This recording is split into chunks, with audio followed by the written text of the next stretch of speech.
The story opens on a narrow mountain ridge where two bikers, Johnny and his best friend Jeff, are testing their limits. Their challenge is insane. Ride full speed on the cliff edge and jump across to the next mountain. Johnny goes first. He accelerates, pushes the bike to its edge, and makes the leap, landing perfectly on the other side. Jeff follows right after him. He hits the ramp, jumps, and lands, but the moment his wheels touch the ground, his bike slips out of control. Johnny rushes to save him. He grabs Jeff's hand, struggling to pull him up. But the bike's weight drags Jeff downward. And in a heartbreaking moment, Jeff falls off the mountain, plunging to his death. The story jumps 70 years into the future. Johnny is now an FBI agent, but even after decades, the guilt of losing his friend still haunts him. We are then shown a series of impossible robberies around Mumbai. A team of thieves breaks into a high-security building, steals a diamond, and escapes by jumping off the roof and opening parachutes mid-air. In the next scene, a cargo plane is carrying a consignment worth billions of dollars. Two mysterious men push the entire crate out of the plane, then jump after it.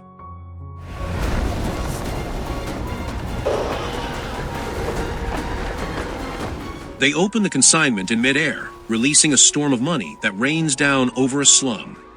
Both thieves glide down and disappear straight into a cave carved in the landscape. When Johnny investigates, he notices a pattern. These crimes aren't normal robberies, they're being done by the same team, and they're not ordinary criminals.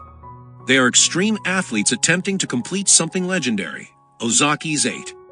Ozaki's 8 is a set of 8 nearly impossible challenges, each connected to a raw force of nature. And this team is using every crime as a way to complete one challenge after another. Ozaki was a legendary extreme athlete who created 8 impossible challenges, each meant to honor a force of nature. His belief was simple. Nature gives us everything, so humans should give something back. But while completing the third challenge, Ozaki sacrificed his life, crashing his boat into a ship just to save a herd of whales.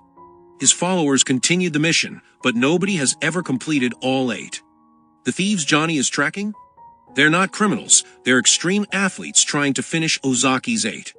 They've already completed 3 challenges, and their search for the 4th leads them to the ocean, where a massive storm is about to hit, creating monster waves. To follow them, Johnny is sent to France, where he meets an FBI agent known as Papaji.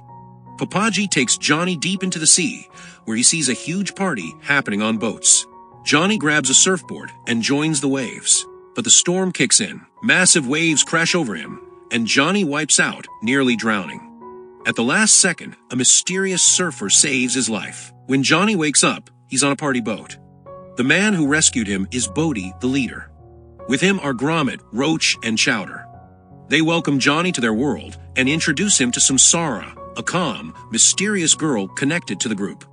The next day, at a train station, Bodhi suddenly challenges Johnny to a fight.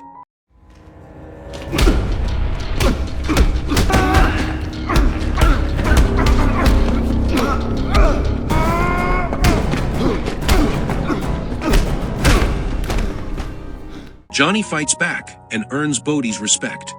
Bodhi finally invites him to join their crew. Their next challenge? Jump off a massive mountain in wingsuits. On the mountaintop, Bodhi explains their purpose. There is no selfishness in what we do. Ozaki wanted humans to reconnect with nature. By completing these challenges, we remind people what this world truly is. The next morning, everyone jumps. Soaring through the mountains, the group experiences nature in pure freedom. One by one, they land safely. They return to their small forest home, reunite with Samsara, eat together, and rest. But soon, it's time for the next challenge. Iceboarding down a deadly snow mountain. At the top, the path looks impossible. Still, Johnny pushes forward and dives first.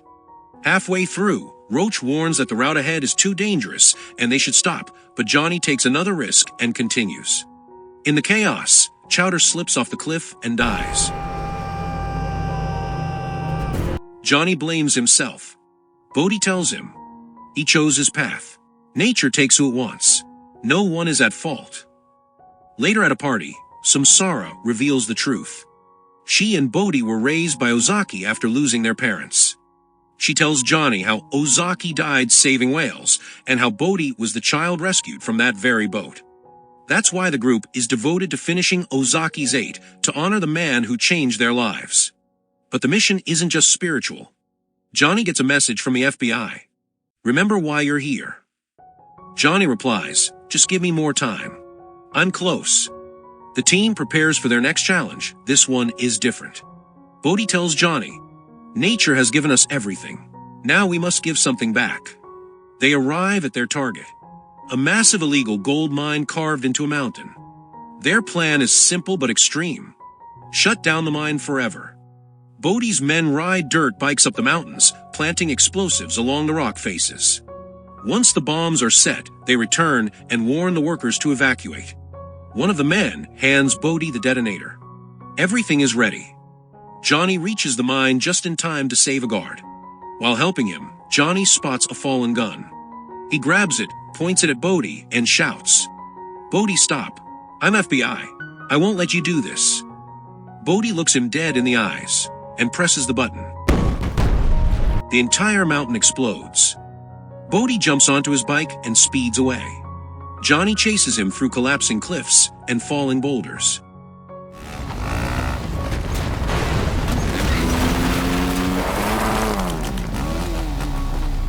Johnny finally confronts Bodhi after the gold mine blast and accuses him. This was your plan all along.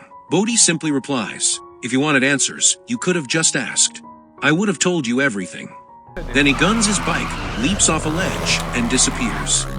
Johnny chases him again, but during the pursuit, he slips and falls into a deep water pit, allowing Bodhi to escape once more.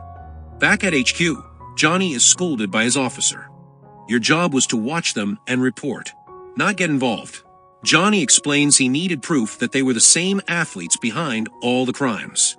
Suddenly, another officer arrives with new footage. The group has been spotted inside the city. Johnny immediately understands. They're going to rob a bank. Their sponsor's assets had been frozen by the FBI, so this robbery was their only way to keep funding the challenges. As the team arrives, a gunfight breaks out. In the chaos, Roach is shot and dies on the spot. Bodhi and Gromit flee, and Johnny races behind them. Bodhi jumps into an elevator shaft to escape. Johnny runs to the roof, sprints, and leaps, landing directly on top of the moving lift. He breaks inside, gun ready. A shot fires. The helmet comes off. It's not Bodhi. It's Samsara. Johnny is shattered. He loved her, and his bullet killed her. Realizing how impossible it is to catch Bodhi, Johnny studies all the remaining challenges. Using logic and clues, he predicts Bodhi's next target. Angel Falls in Venezuela, the world's highest waterfall. And Johnny is right. When he reaches the location, Bodhi and Gromit are already free climbing the enormous cliff without ropes or safety. Johnny follows them up the deadly surface. Halfway, fear takes over Gromit. He looks at Bodhi one last time, says goodbye, and lets go, falling to his death. Bodhi keeps climbing until he reaches the top. Johnny finally meets him there. Johnny pleads, Bodhi, stop. It ends here. But Bodhi steps backward and jumps off the mountain straight into the water far below. Johnny jumps after him. Both hit the water with massive impact. Somehow Johnny survives. Bodhi disappears. Johnny realizes Bodhi has completed almost all challenges except one. Riding the perfect monstrous wave. The wave he tried to surf back in France, but couldn't finish because he saved Johnny. 17 months pass. A massive storm hits the Pacific, spawning once-in-a-lifetime waves, tall enough for the final challenge. Johnny knows Bodhi will come. He arrives in a helicopter. From above, he spots a small boat. Johnny rappels down and finds Bodhi waiting. Johnny warns him, if you surf this, you won't survive. The wave will swallow you. Bodhi simply says, this is my purpose. This is what I was meant to do. The two shake hands one last time. No anger, just respect. Johnny steps away. Bodhi pushes his boat forward, dives into the ocean, and begins surfing the monstrous wave. For one brief moment, he rides it with perfection, until a colossal wall of water rises behind him and crushes him completely. Bodhi is gone.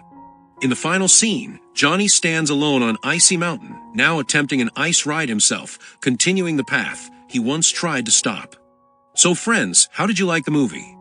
Tell me in the comments if you need a second part of this movie in the comment by saying part 2.